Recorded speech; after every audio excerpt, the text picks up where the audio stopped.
नमस्कार अनि स्वागत छ तपाईँलाई इन्फो नेपाल युट्युब च्यानलमा। अ, मैले भिडियो चाहिँ आजको के सम्बन्धी रहेको छ भनेर तपाईँले प्रायःजसो हाम्रो थम्बनेल हेरेर थाहा पाइहाल्नुहुनेछ। यो चाहिँ मेरो फुल भिडियो चाहिँ फेस भिडियो चाहिँ मेरो पहिलो फेस भिडियो रहेको छ होइन। योभन्दा अगाडिको भिडियोहरू चाहिँ के कस्तो आइरहेको छ भनेर पनि तपाईँहरूलाई थाहा नै छ। ढिला नगरिकन म आजको भिडियोतर्फ जान्छु होइन। आजको भिडियोमा चाहिँ बिएससी इन्ट्रान्स इक्जाम होइन जुन हुन गइरहेको छ अब आउने 84 सालको त्यस सम्बन्धी चाहिँ म तपाईँहरूलाई सूचना दिनेछु। बिएससी इन्ट्रान्स इक्जामको सूचनाहरू चाहिँ तपाईँले चाहिँ हाम्रो टियुको अफिसियल वेबसाइटबाट पनि हेर्न सक्नुहुनेछ र के छ त भनेर म तपाईँलाई यस भिडियो मार्फत जानकारी गराउनेछु। त्रिभुवन विश्वविद्यालयले चाहिँ एउटा शैक्षिक कार्यतालिका निकालेको हुन्छ जसमा चाहिँ सम्बन्धित अब विज्ञान संस्थान अनुसारको चाहिँ त्यसमा चाहिँ बिएससीको चाहिँ इक्जाम त्यसको फर्म डेटहरू होइन तपाईँले इन्ट्रान्स इक्जामहरू क्लासहरू कहिलेबाट सुरु हुनेछ भनेर सम्पूर्ण जानकारीहरू दिइरहेको हुन्छ। त्यही जानकारीलाई नै मैले चाहिँ यस भिडियो मार्फत तपाईँहरूलाई बताउने हो। सुरुमा चाहिँ अब म तपाईँहरूलाई चाहिँ बिएससीको फर्म तपाईँहरूको चाहिँ अब कहिलेबाट खुल्नेछ होइन। तपाईँ अब धेरै जस्तो स्टुडेन्टहरू चाहिँ अब वेट गरिराख्नु भएको होला बिएससीको चाहिँ फर्म कहिले खुल्छ भनेर चाहिँ। त्यस सम्बन्धी चाहिँ मैले भिडियो लिएर आएको छु। बिएससीको चाहिँ फर्म चाहिँ साउनबाट चाहिँ बिएससीको फर्महरू खुल्नेछ। अहिले कुन महिना चलिरहेको छ भन्ने तपाईँलाई पक्कै थाहा होला यो भिडियो हेरेर चाहिँ। अहिले चाहिँ यो असार चलिरहेको छ र अबको 1 महिनापछि तपाईँको चाहिँ अब साउनको यही नै फिक्स यति गते खुल्छ भनेर चाहिँ अझै त्रिभुवन विश्वविद्यालयको चाहिँ यो जुन तालिका छ होइन त्यो तालिकामा चाहिँ अझै छुट्याइएको छैन। साउनभरिमा चाहिँ तपाईँको चाहिँ पहिलो दोस्रो हप्ताभित्र चाहिँ तपाईँको चाहिँ जहाँसम्म आइसक्छ फर्महरू चाहिँ तपाईँहरूले चाहिँ त्यति बेला चाहिँ फर्महरू भर्न सक्नुहुनेछ। फर्म भरिसकेपछि तपाईँहरूको चाहिँ इन्ट्रान्स इक्जाम कहिले हुन्छ त होइन। धेरैजना चाहिँ वेट गरेर बस्नुहुनेछ कहिले हुन्छ भनेर चाहिँ। त्यसको लागि चाहिँ म तपाईँलाई जानकारी दिन्छु।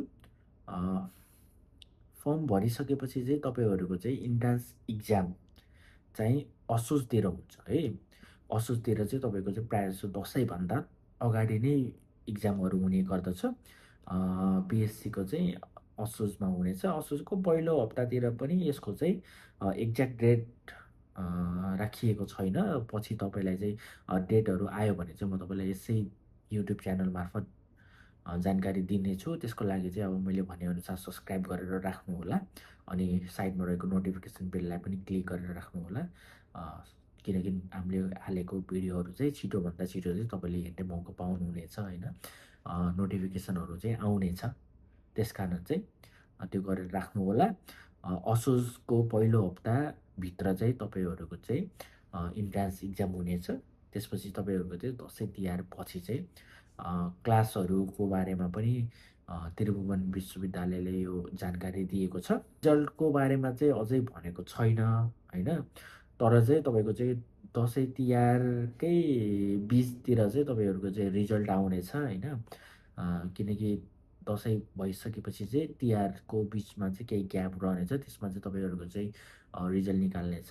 त्यसपछि चाहिँ तपाईँहरूको चाहिँ एडमिसनहरू सबै प्रक्रियाहरू भइसकेपछि चाहिँ क्लासहरू चाहिँ चल्नेछ र त्यो क्लास तोकेको डेटसम्म चाहिँ सम्पूर्ण नेपाल अधिराज्य रहेको क्याम्पस कलेजहरूले चाहिँ क्लासहरू स्टार्ट गर्नुपर्ने हुन्छ। जहाँसम्म चाहिँ त्रिभुवन विश्वविद्यालयले भनेअनुसार प्रकाशित गरे सूचना अनुसार चाहिँ हाम्रो नयाँ बिएससीको क्लास चाहिँ मङ्सिरको पहिलो हप्तादेखि नै सुरु गर्ने भनेर चाहिँ जानकारी आएको छ। यसमा पनि कुनै डेटहरू फिक्स छैन। तपाईँहरूले चाहिँ अब मङ्सिरको पहिलो हप्ता र दोस्रो हप्तासम्म चाहिँ तपाईँहरूको चाहिँ क्लास स्टार्ट हुनेछ। यो सम्पूर्ण जानकारी थियो तपाईँहरू बिएससी स्टुडेन्टहरूको लागि चाहिँ होइन जसले चाहिँ अहिलेसम्म कुरेर बस्नुभएको थियो कहिले इक्जाम इन्ट्रान्स फर्म खुल्छ भनेर चाहिँ उहाँहरूको लागि थियो। यदि तपाईँहरूमा चाहिँ केही प्रश्नहरू केही छ होइन केही तपाईँलाई चाहिँ जान्नुपर्ने छ भने चाहिँ हाम्रो कमेन्ट बक्समा चाहिँ कमेन्ट गरिदिनु होला होइन, त्यहाँ चाहिँ लेखिदिनु होला तपाईँलाई जान्नुपर्ने जानकारीहरू र के सम्बन्धी तपाईँलाई भिडियोहरू चाहिएको छ त्यो पनि मलाई लेखिदिनु होला तल होइन।